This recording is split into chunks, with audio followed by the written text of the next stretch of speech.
welcome to another episode of Pause for Payments.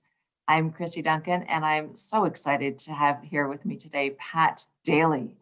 Pat is not only Vice Chair, but she's also Lead Client Service Partner for Ontario Government at Deloitte and Chief Inclusion Officer. Pat is based in Toronto, and I'm delighted to have you. Welcome, Pat. I'm thrilled to be here, Kristy. It's great to see you. Thanks so much for joining me.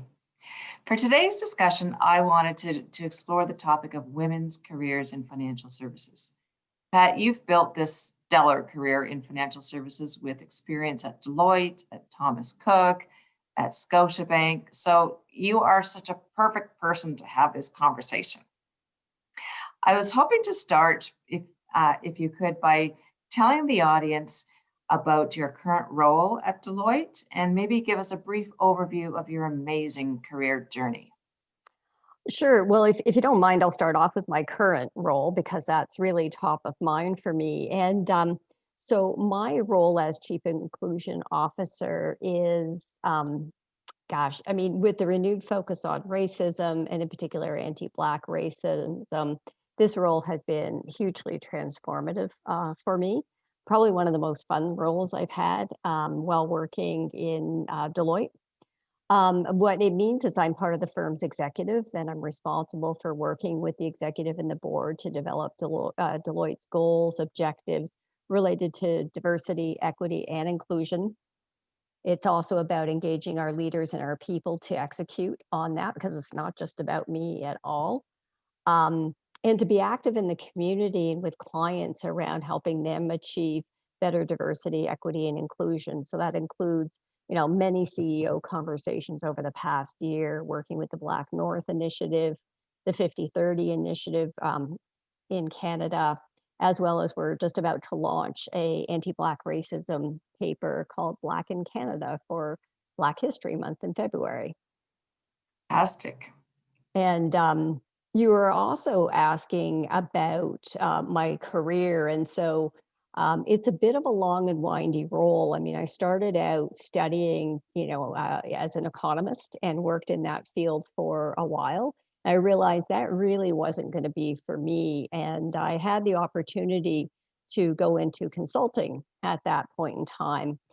And I did that for 4 years and I really enjoyed it, but I realized that I wanted to have the opportunity to implement things. Mhm. So I had the opportunity to take on a role around head of marketing. And, it was there that I really got my love of customer focus and product innovation.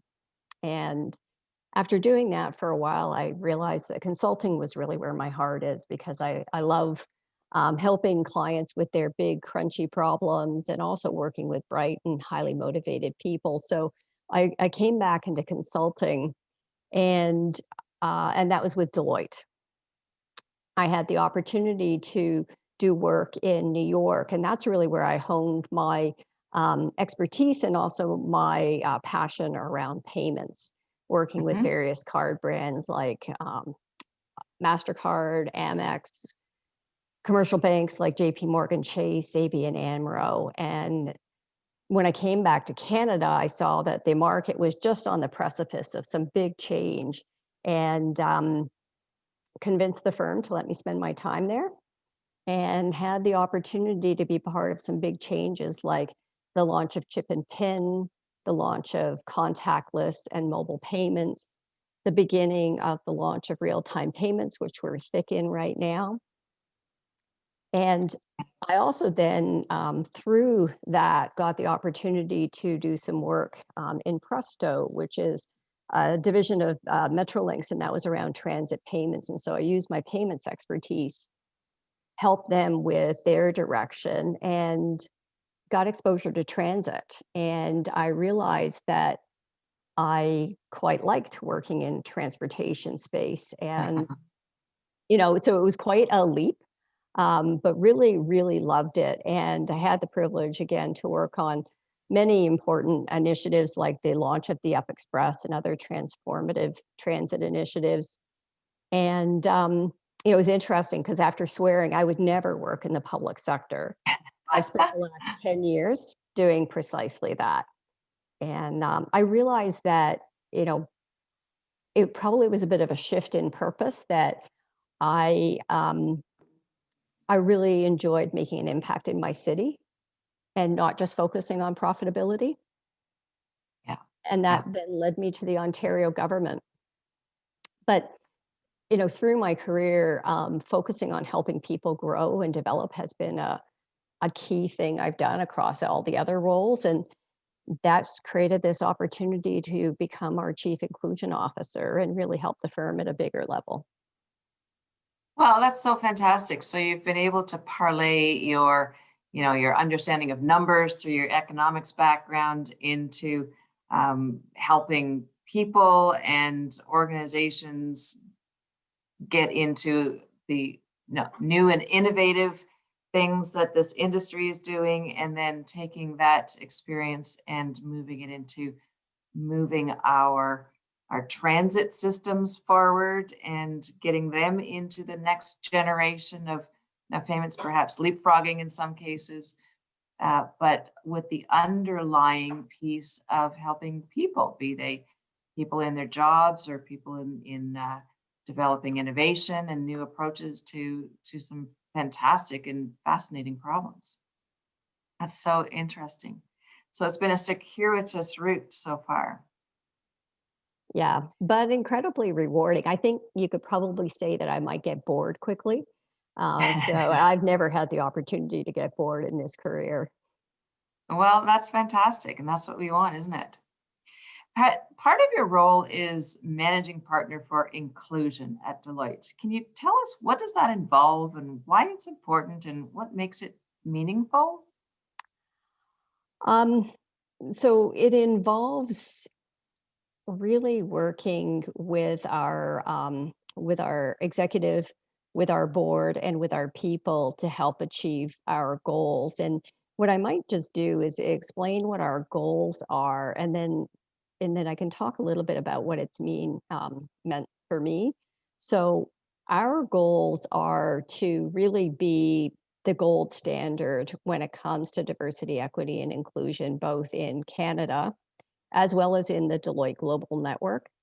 And we have three goals. One is around achieving gender equity. Second is around mirroring contemporary society, so around contemporary Canada. And third, and probably the most important, is to be able to create an equitable and inclusive workplace, focusing on things like developing inclusive leaders, about making sure that our internal processes and our client processes are inclusive and equitable, but also around helping markets and our clients and communities increase diversity, equity, and inclusion. So, yeah, very, very important goals, and ones that we as a society and Deloitte as a leader in society, need to address. And it's fantastic to see that progress that you're making and how serious that you're taking it. So, thank you for sharing this. You've worked, Pat, across many sectors in your career. You've talked about financial services and government and transit, and now kind of across all of those, this whole diversity, inclusion, equity piece. How have you navigated your career to find these opportunities? Um, I guess there's a few things that I would highlight. First is I think around, seizing the moment or the opportunity. And so what does that mean? I mean, examples that I highlighted around starting our payments practice in Canada, that was seeing where the market was going ahead of where the market was and convincing people that it was worthwhile spending time on, and bringing people along who are similarly passionate. Same when it came to helping to build our transit practice. I knew we were again on the precipice of some fairly big change. Um, but it also means, saying yes when the right opportunities are presented, like the chief inclusion officer role. It's not a role that I had targeted when I developed my career plan. I knew that people leadership roles were important to me, um, but I knew when to say yes, and Are taking there- advantage of that. So that's fantastic. Are there any roles you've said no to? Yes, quite a few. um, that just didn't simply either interest me, where I knew I could put my passion into it, um, that involved moving at a time that I wasn't prepared to move. Like Um, like picking up and moving to a different part of the country or the world? or the world, yeah. I mean, I loved spending my time in New York, but I didn't necessarily want to live there full time. Yeah, no, I can understand that. It's a different market, different culture, for sure. Yeah. And the other thing that I would say has enabled this is really to be a sponge. So I'm a committed lifelong learner. And I believe that that really never stops, and it's one of my passions. And so, it's great for your career. It opens up doors, and it's just plain fun. Um, and one of the things I've been doing through this pandemic is I've been walking pretty much every single morning, and I use that opportunity to listen to a lot of podcasts, and it's where I've been doing a lot of my learning related to diversity, equity, and inclusion, because this has been a personal journey for me as well as for the firm, and it's one of the best parts of my day because my mind just is open to really understanding. Areas like systemic racism, about my role in how I, have, continued to normalize some of the ways in which we, um, treat various equity groups in our society, be it Black people, Indigenous persons, persons with disabilities.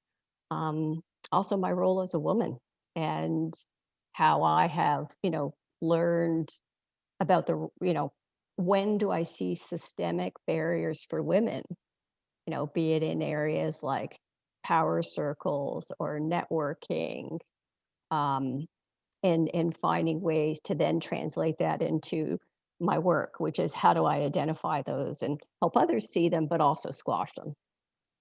Yeah, it's a definitely a learning process for sure. It's something even I continue to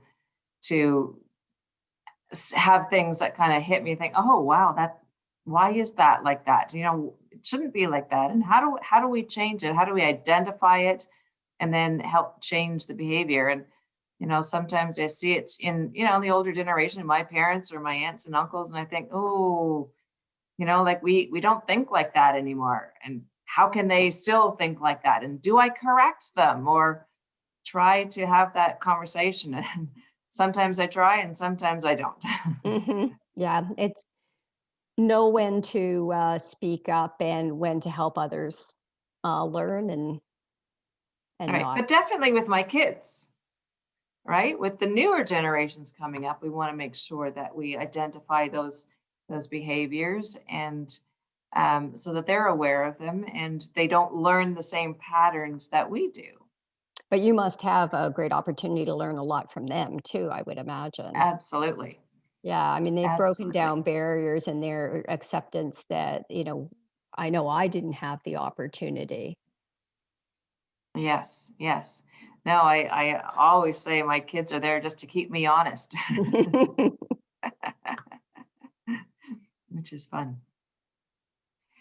We've talked before about women sometimes lacking confidence that men seem to come by just naturally, but often in a career setting. And I have this conversation so often with women around the world, literally. Can you share your thoughts, Pat, on how confidence plays into women's careers and how we can work to help build confidence in women? First off, I would say that I think that men appearing confident is often an illusion.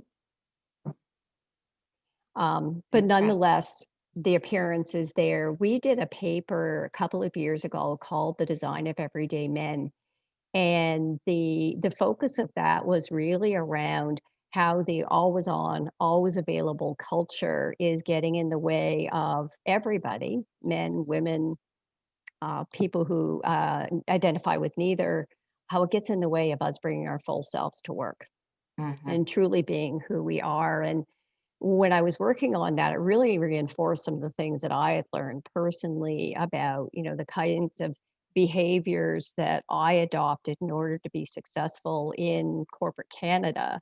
And it would be around um, overcompensating. It would be around, trying to dominate, a conversation. It was role modeling a lot of things that I saw in men who were leaders and role modeling them. But I definitely, inside, I definitely fell into the typical female trope of women lacking confidence and in the workplace and it being a barrier to success. And for me, I would say it was one of my primary Achilles heels, if I'm honest. And where it began to change was I had a conversation with a coach I was working with, and she was asking me, do your colleagues trust you and ask you to work on important things? And I had to say yes. She said, do your clients, hire you and pay you significant amounts of money to get your help? And I would say, yeah. And she said, well, then why don't you believe in you? And I was silent and it sunk in and I was like, yeah, and I can't say that I solved it overnight in that conversation, but it was probably a key pivotal point for me. And one of the things, I guess I kind of highlight two things I found to be helpful. One was to make an inventory of my strengths. And I know women aren't comfortable with talking about what the ways in which they're great. We often focus on the ways in which we're lacking. It's kind of a, a false sense of humility Yeah. and confidence. But just write them down. Write down everything you know to be true. And if you really have a hard time identifying, ask people who care about you, friends, family, because they can see your strengths too. Not as a performance review. And then find ways to demonstrate your strengths. Make sure everybody else can see your greatness. And it's not like you're not going to continue working on things that that aren't your strengths because we all want to grow.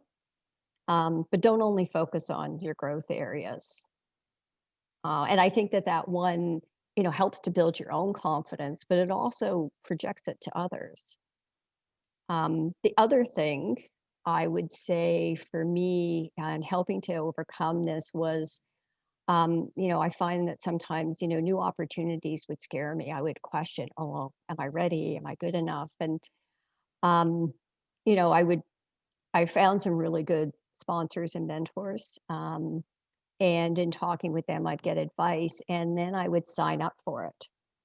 And so far, fear has really proven to be a boogeyman. Those are such great insights and also very relevant. They certainly ring true with me. And um, typically, women do focus on the areas for improvement rather than the strengths. And yes, we all want to improve, but we often forget that we have these strengths or don't recognize them, as you say, as strengths. And there's this great, I think it's Chinese saying that I often quote is too soon old, too late smart. And, and I counseled my daughters on various things. And of course, they never take my advice. But then, 5 or 10 years later, they kind of say, oh, yeah, maybe you were right about that. And yet, I often see that they might take that advice from others. So many things about being female, about not having confidence in ourselves, that it's almost like we do it to ourselves for whatever dumb reason. And if we can learn to have more confidence, then it kind of self perpetuates, which is Yeah, and fantastic. one of the questions I often get asked from new recruits is, if you knew then what I know now, what would that be, or whatever that expression is? And, my honest answer to them is believe in yourself. Yeah, it's good advice. It's very, very good advice.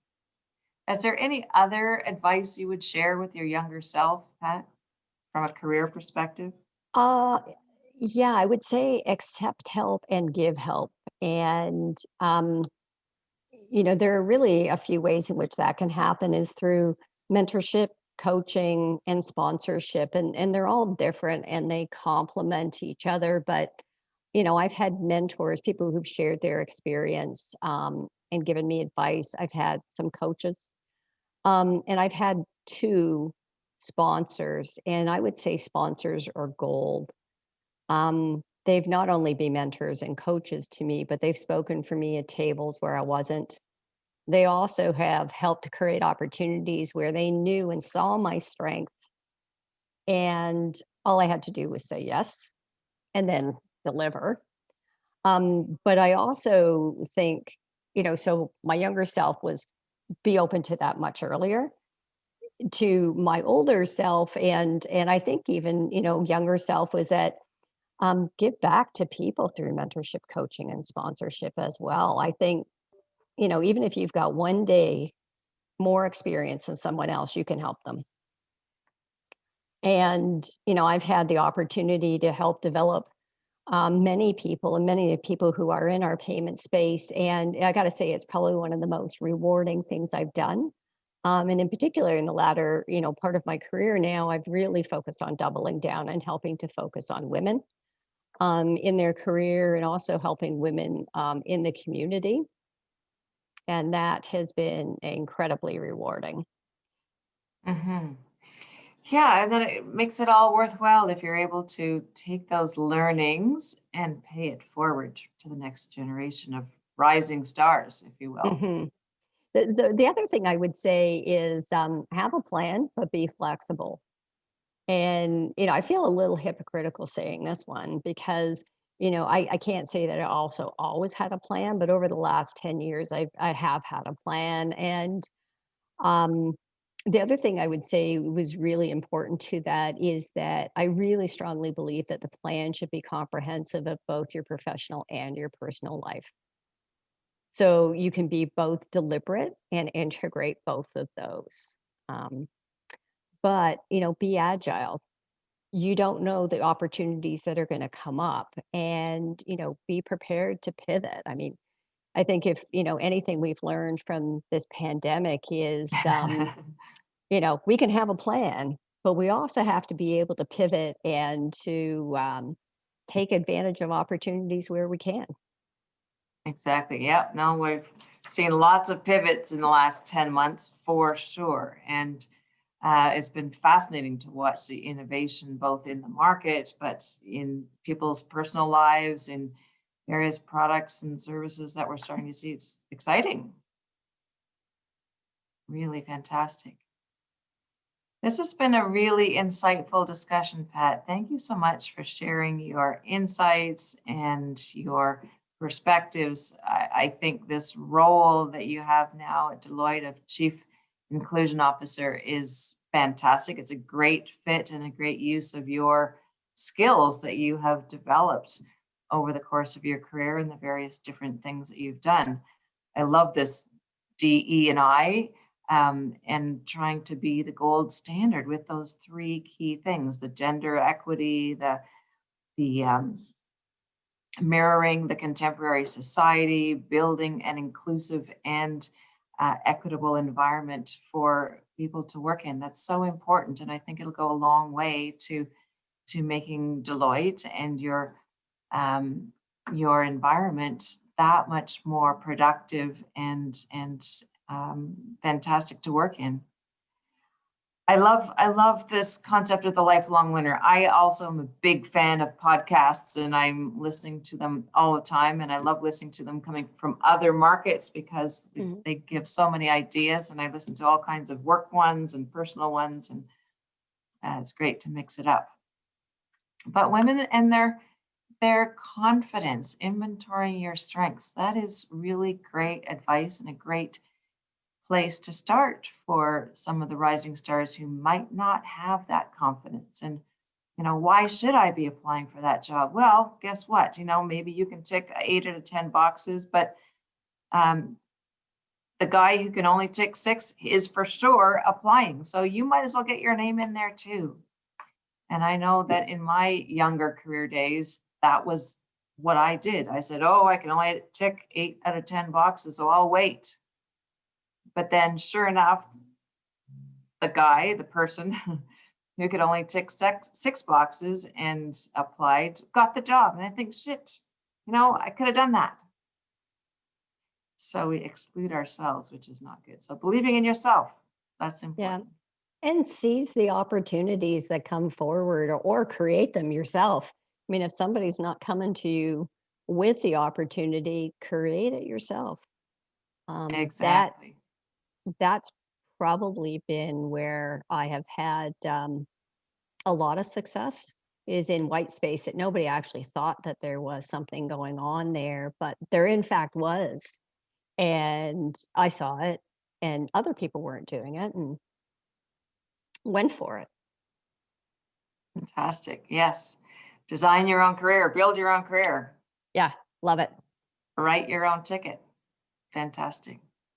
Thank you so much, Pat. This has been a lovely discussion and very insightful. And I am certain that our audience is going to enjoy it and take a lot of guidance from it. So thank you for sharing your insights. Always great to see you, Kristy. Excellent. I'm going to encourage all of our audience to join us online for this, as well as many other Pause for Famous episodes, speaking with many amazing women around the world in this industry, like Pat, and hope to see everybody soon. Thanks for listening.